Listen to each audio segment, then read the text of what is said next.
Janata Dal United और NDA के घटक दल लगातार इस बात को पुरजोर तरीके से कह रहे हैं कि सब कुछ ठीक ठाक चल रहा है, सरकार 5 साल चलेगी। लेकिन जिस तरह की बातें सामने आ रही हैं और जिस तरह की तल्खियां देखने को मिल रही हैं, उसे देखकर आप भी अंदाज़ा लगा सकते हैं कि ये सरकार क्या 5 साल चलेगी। सवाल आपके लिए भी है और इसके जवाब हम चाहेंगे कि आप भी दें। वर्तमान परिस्थिति में जिस तरह से भारतीय जनता पार्टी नीतीश कुमार पर दबाव बढ़ाने लगी है, और आपने देखा होगा कि जहां एक तरफ सप्ताह में 1 दिन नीतीश कुमार जनता दरबार कर रहे हैं, वहीं भारतीय जनता पार्टी ने सप्ताह के 5 दिनों लगातार सहयोग कार्यक्रम करके कहीं ना कहीं अब नीतीश कुमार को घेरने का कोई भी मौका नहीं छोड़ रही है। आपको बता दें कि खास करके 2 मुद्दे इस देश में अब बड़ी तेज़ी से तैर रहे हैं। पहला तो ये कि भारतीय जनता पार्टी लगातार दबाव बना रही है कि हर हाल में जनसंख्या नियंत्रण कानून इस देश में लागू होनी चाहिए, और इस पर कहीं ना कहीं नीतीश कुमार का पक्ष अलग है। वहीं नीतीश कुमार दबाव बना रहे हैं लगातार कि जातीय जनगणना हर हाल में की जाए। अब ऐसी स्थिति में 2 अलग अलग नदी के किनारे हैं और दोनों मिलने का कोशिश कर रहे हैं, ये असंभव जैसा कार्य है। ऐसी स्थिति में आपने देखा कि सदन के अंदर और सदन के बाहर दोनों जगह ज़बरदस्त हंगामा चल रहा है। एक जो जातीय जनगणना वाला है, उसमें नीतीश कुमार को विपक्ष का पूरा समर्थन और साथ मिल रहा है। विपक्ष ने तो यहाँ तक नीतीश कुमार को अधिकार दे दिया है कि वो प्रधानमंत्री से मुलाकात का वक्त मांगे और हम सभी चल करके उनको समझाने का और उन पर दबाव बनाने का कार्य करेंगे। लेकिन अब तक चिट्ठी लिखने के 1 सप्ताह के बाद भी नीतीश कुमार को मिलने का मौका नहीं मिला।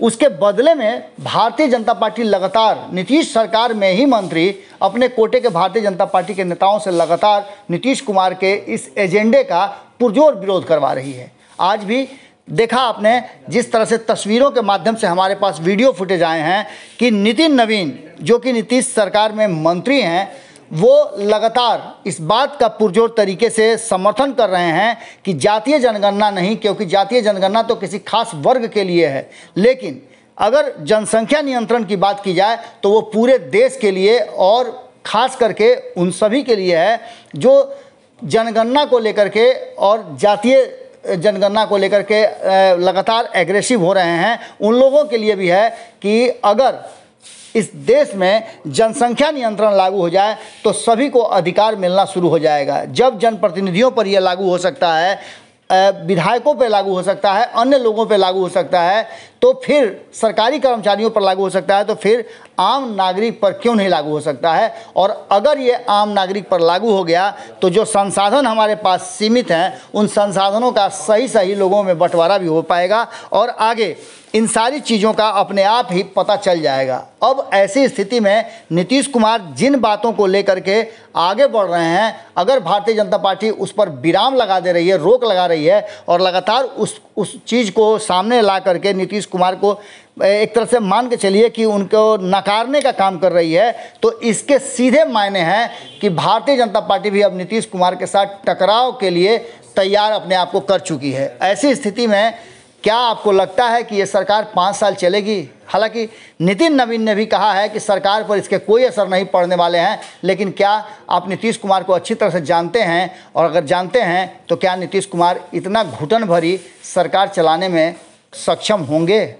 जवाब जरूर दीजिएगा, क्योंकि भारतीय जनता पार्टी लगातार नीतीश कुमार पर दबाव बना रही है और इस बात को लेकर के कहीं ना कहीं विपक्ष नीतीश कुमार के साथ खड़ा नजर आ रहा है। बहुत बहुत धन्यवाद।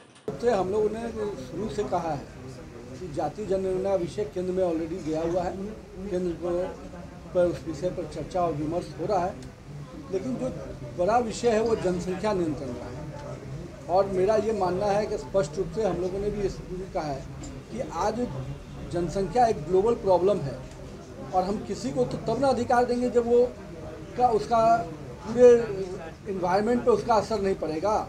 आज तो स्थिति ये है कि हम पूरे समाज को नहीं देख रहे हैं और एक समाज विशेष, जात विशेष को देख रहे हैं। तो पहले तो पूरे समाज का ग्लोबल रूप देखिए ना, तब उसका सेकंड स्वरूप पे आइएगा, ठीक है। और जनसंख्या नियंत्रण कानून जरूर बनना चाहिए और इसके बनने से निश्चित रूप से समाज में आपस में भी एक सद्भाव का वातावरण बनेगा। जब आप किसी भी, हम लोग तो करते हैं ना भाई, निगम चुनाव, पंचायत चुनाव में हम लोग है कि 2 बच्चे नहीं होने, 2 बच्चे से अधिक होंगे तो उनको चुनाव लड़ने का, तो ये ग्लोबली क्यों नहीं एक्सेप्टेड हो? जब जनसंख्या नियंत्रण कानून बनेगा तो ये ग्लोबली हर व्यक्ति पे लागू होगा। जब जनप्रतिनिधियों पर लागू होता है, समाज के अलग अलग, तो पूरे राष्ट्र में क्यों नहीं लागू होना चाहिए? ये कानून के जो भी मापदंड होंगे, चाहे वो सरकारी नौकरियां हो, चाहे सरकार का लाभ लेना हो, सब चीज़ों पर लागू होना चाहिए ना। तो आप जनसंख्या नियंत्रण कानून को केवल एक विषय को मत, इसका बड़ा असर देखिए कि क्या होगा। क्या समाज के हर वर्ग को इस पर कंट्रोल पर काम नहीं करना चाहिए क्या?